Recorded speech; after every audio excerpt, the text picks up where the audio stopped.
بسم اللہ الرحمن الرحیم۔ السلام علیکم دوستو، آج کا میرا موضوع ہے جنگ خیبر کا مکمل واقعہ۔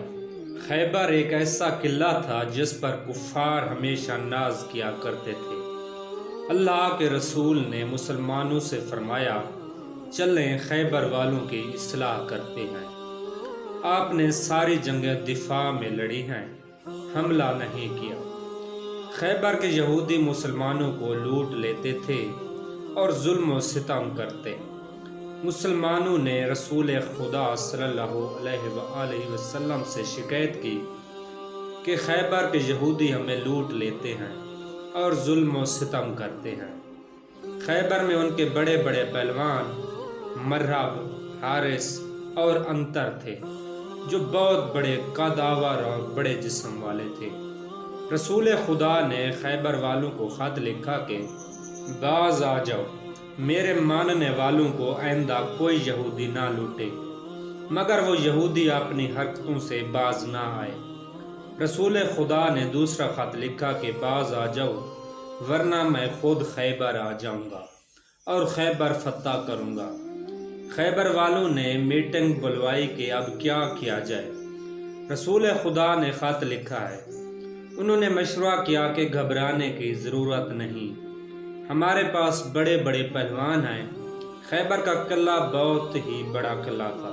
اس قلعے کی بہت مضبوط دیواریں تھیں، جس کا بہت بڑا دروازہ تھا جس کو 40 افراد بند کرتے اور کھولتے۔ قلعے کی دیوار کے ساتھ کھائی بنا کر پانی چھوڑا ہوا تھا، اس طرح وہ قلعہ بہت مضبوط تصور کیا جاتا تھا۔ نبی کریم صلی اللہ علیہ وآلہ وسلم نے صحابہ کرام کو لیا اور خیبر تشریف لے گئے۔ خیبر مدینہ منورہ سے تقریباً 171 کلومیٹر دوری پر ہے۔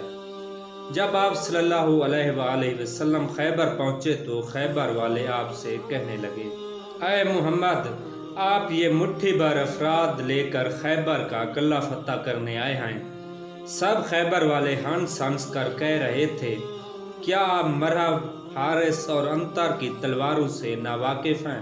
رسول خدا نے فرمایا، اے اپنی جھوٹی طاقت پر غرور کرنے والے، ہم یہ قلعہ 40 دن میں فتح کریں گے۔ آپ صحابہ کرام کے ساتھ خیبر سے تھوڑا دور خیام لگا کر رہنے لگے۔ پھر جنگ شروع ہوئی۔ روز مختلف اصحاب علم لے کر جاتے تھے، اور جیسے ہی قلعے کے قریب جاتے تھے تو وہ کہتے تھے کہ ٹھہرو، مرہب آ رہا ہے، تو بھاگ کر واپس آ جاتے۔ مشرک مسلمانوں پر ہنستے رہتے تھے، یہاں تک کہ گزرتے گزرتے 39 دن گزر گئے۔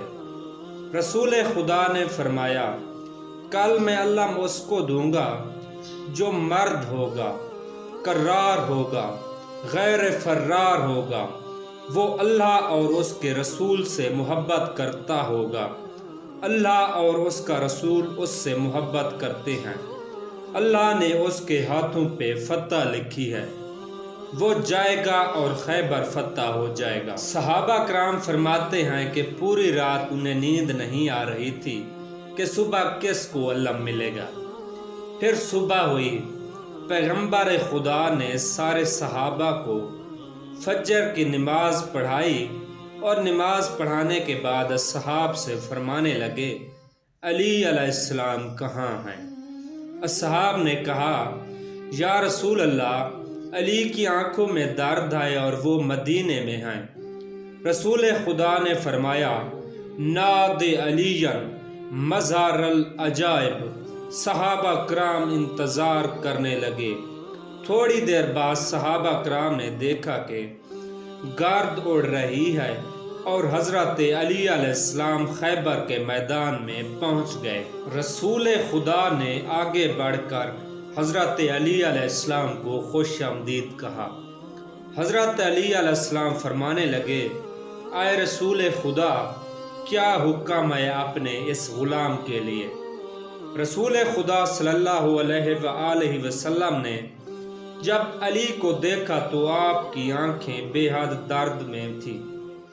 آپ نے اپنا لابدان علی کی آنکھوں میں ڈالا اور آپ کے لابدان کی برکت سے مولا علی علیہ السلام شفا مل چکی تھی۔ اب رسول خدا نے حضرت علی سے کہا، اے علی، یہ علم لو اور خیبر کا میدان فتح کر کے آؤ۔ حضرت علی علیہ السلام چلے اور خیبر کے قلعہ پر پہنچے۔ ہاتھ میں علم تھا۔ مولا نے وہ علم پتھر میں گاڑا۔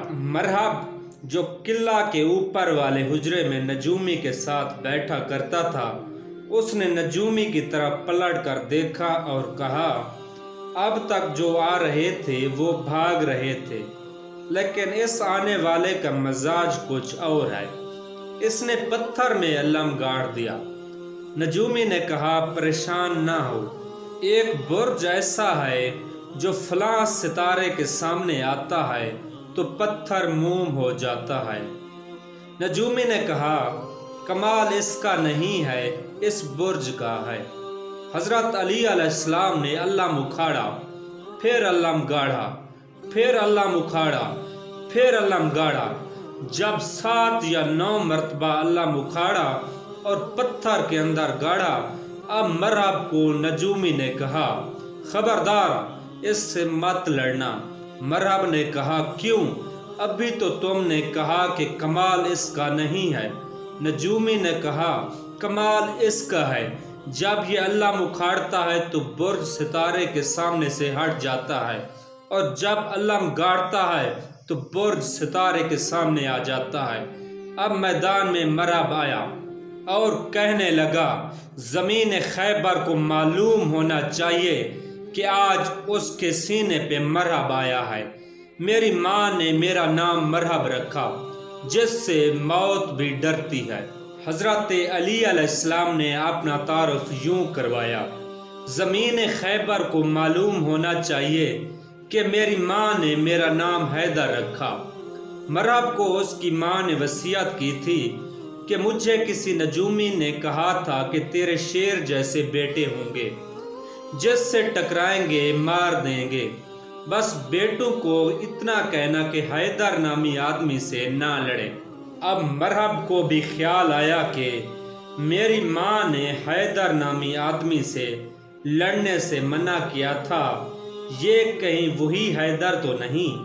مولا علی علیہ السلام نے اسے دین اسلام قبول کرنے کی دعوت دی، لیکن ملعون نے انکار کر دیا۔ حضرت علی نے فرمایا، پھر ٹھیک ہے، حملہ کر۔ مرحب بہت طاقتور اور قدآور آدمی تھا۔ مرحب نے امیر المومنین پر حملہ کیا۔ امام علی علیہ السلام نے روک لیا۔ پھر دوسرا حملہ کیا، امام علی علیہ السلام نے روک لیا۔ پھر مرحب نے تیسرا وار کیا۔ امام علی علیہ السلام نے وار روک کر پلٹ کر جب وار کیا تو وہ وار مرحب کے سر سے پاؤں تک نہ رکا، اور یوں مرحب 2 ٹکڑوں میں تقسیم ہو گیا۔ اس کے بعد مسلمان اللہ اکبر، اللہ اکبر کی صدائیں بلند کرنے لگے، اور مشرک رونے لگے اور سر پیٹنے لگے۔ اتنی دیر میں خیبر کے دروازے کو مشرکوں نے بند کرنا چاہا، جسے 40 افراد بند کیا کرتے تھے۔ حضرت علی علیہ السلام نے اس دروازے کے قریب گئے اور اپنے ہاتھ سے اس دروازے کو پکڑا اور اس کا آدھا حصہ فضا میں پھینک دیا، اور آدھا حصہ مسلمانوں کے گزرنے کے لیے رکھ دیا، اور مسلمانوں سے فرمانے لگے، آ جاؤ، قلعے کے اندر داخل ہو جاؤ۔ اور یوں مسلمانوں نے یہ جنگ اپنے نام کر لی، اور اس جنگ کا صحرا امام علی علیہ السلام کے سر آیا۔ میرا سلام و شیروں کے شیر علی ابن ابی طالب علیہ السلام پر۔ دوستو، امید کرتا ہوں آج کی یہ ویڈیو آپ کو پسند آئی ہوگی۔ ویڈیو اچھی لگے تو لائک اور چینل کو سبسکرائب کر دیں۔ اللہ پاک آپ کا حامی و ناصر ہو۔ خدا حافظ۔